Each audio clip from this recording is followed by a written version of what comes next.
Madam Chair, through you,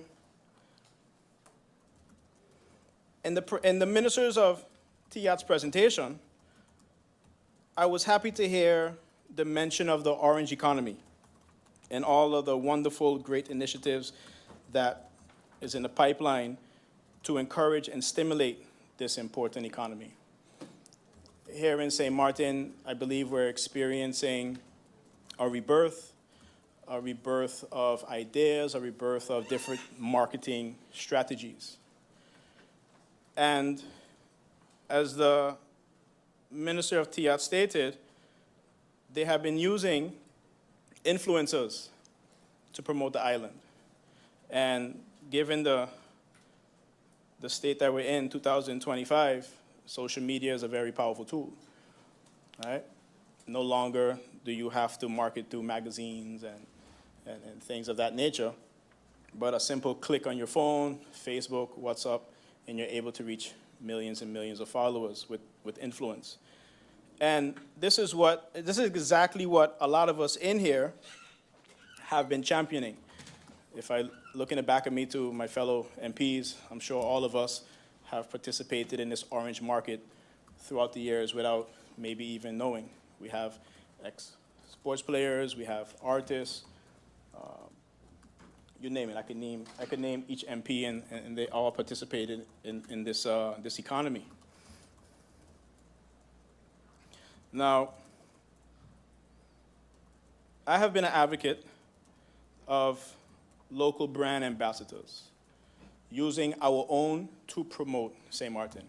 And I'll give you a quick story of my first introduction to the orange market. At the time, I didn't know that that's what it was called. When I was 17 years old, I represented St. Martin in the Carifta Games, running track and field. I was a 400-meter sprinter. Shout out to my old coach, Tops Richards. And upon arrival at the Bahamas, it was in the Bahamas that year, about maybe 2000, 2001. As soon as you reached, what did you see? In the arrival hall, you saw the Golden Girls. Huge, larger-than-life murals. And for those who you don't know, the Golden Girls was a 4x100-meter relay. They won the gold in the Sydney Olympics in, I believe it was 2000. And that was my first introduction to, wow, brand ambassadors. Obviously, it resonated with me because I was a track athlete at the time. You saw these, the track athletes representing the Bahamas. And then you fast forward, that's over 20 years ago. And if you Google any island right now, you'll see that there's a lot of sports ambassadors, because the thing with sports, it allows the athletes to travel all around the world and generate followings and connect with a lot of people. Here on the island, we have our own sports ambassadors. We're so diverse, is what I always talk about when it comes to this market, that we could basically choose a lot of people that could fit this mold. Here, I had a very productive meeting with the head of the tourism department, as well as our very own well-known cricket superstar, Casey Carty, which is no stranger to any of us.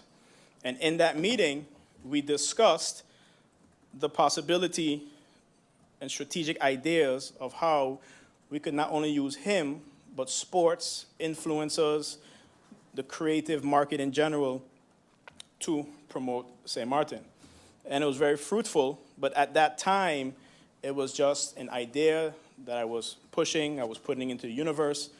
And I believe that once you put something out in the universe and, people buy into it, the rest will take care of itself. And I've been in consistent communication with the Ministry of TIAT, stakeholders at the tourism department, stakeholders in the athletic world, to tell them to be patient. The time will come where we'll get a chance to showcase St. Martin's talent. And I'm very proud to say that such a time has come with this handing of the budget 2025.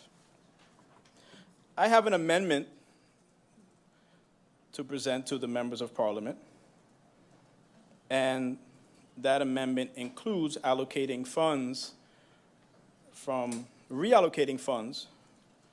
the tourism's marketing budget to go towards the creation, structuring, setting up of our own local ambassadors. And this includes sports icons, this includes media personalities, DJ personalities, this includes creatives. And what's amazing about this is it's positive. It's positive for the island, and it's also positive for our youth, the younger generation. It gives them something to look up to. As a matter of fact, sitting here today in this hall, I saw on Facebook that a young local St. Martiner by the name of Jeremiah Jones from St. Martin, now living in Curacao, was just signed to the San Francisco Giants baseball club. I'm sure many of you have seen it also, as you know, it's all over Facebook. And that gives me great, great joy, great pride. I don't know the young man, but I know I was involved myself over the last 4 years with some good people to bring the sport of baseball back. I have been in Parliament, sitting on the other side, explaining to the members of Parliament about 4 years ago with the Pelican League at the time about the importance of bringing baseball back and supporting it. So it's good to see that we're on the right track. And there are a lot of other athletes. There are a lot of sports.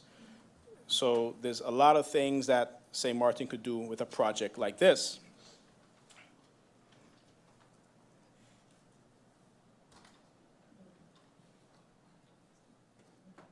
I spoke with Casey Carty 2 days ago, and I asked him where he was, and he's in Pakistan. And I'm like, wow, bucket list for me. I would love to go to Pakistan.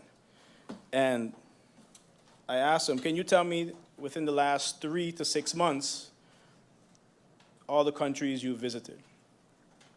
And he listed very quickly Pakistan, Nepal, Sri Lanka, Barbados, Trinidad, St. Vincent, Guyana, St. Lucia, St. Kitts, Antigua.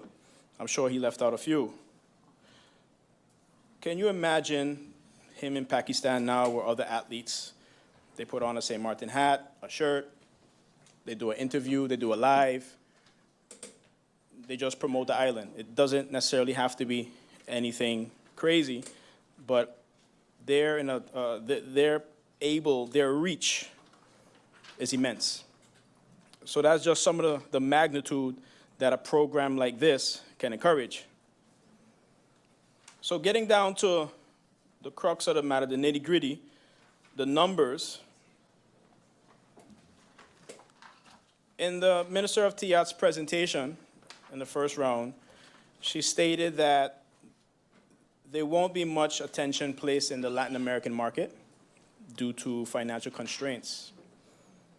So I propose that 75,000 guilders is reallocated from this budget, and I propose that another 75,000 guilders is reallocated from the festival budget. And as we know, festivals are there to promote the island. That budget isn't always exhausted. And it's about time that we start allocating funds to our own to promote St. Martin. So that would be a total of an added 150,000 guilders to increase the budget for product development, which is exactly what we're doing. We're developing St. Martin's product through our youth, through our cultural icons, sports icons. This budget amendment has been handed off to all the members of Parliament. It has been submitted. I won't read off exactly verbatim what it says, but this is the gist of it. All right? A program like this can be the start of something really great, especially looking around now. We see everything is bad. Everything is bad. There's deaths all around us. There's negativity in the schools. There's fighting. And this gives people something to look forward to, look up to. This gives, maintains a positive picture, because there's a lot of positivity going on, but you know negativity sells. So it's time that we start promoting and pushing more positivity. And this, a motion like this, not motion, excuse me, an amendment like this will do just that. So through you, Madam Chair, I would indulge the members of Parliament to take a good look at this amendment and do what's best for St. Martin by voting for this budget amendment. Thank you very much. Amendment number 1 was presented by Member of Parliament Labega. According to Article 59, paragraph 2 of the Rules of Order, the amendment must be supported by at least another member for it to be handled. Does any other member support this amendment? That seems to be the case. The summary of the amendment is the following. This amendment emphasizes the need for St. Martin to adapt its marketing strategy to meet the growing demand for experience-based activities. It focuses on using local ambassadors, such as athletes, media personalities, and artists, to authentically promote the island. Funds are being reallocated to enhance product development, enabling the Tourism Bureau to better showcase St. Martin's culture. The reduction in the Latin American market budget reflects its declining relevance with a shift toward the American/Canadian and European markets. Redirecting festival funds ensures more impactful campaigns that highlight the island's unique essence through local ambassadors. We will now go over to the voting on the amendment. Does anyone has a wish for roll call on this amendment? That does not seem to be the case, so the amendment is unanimously accepted.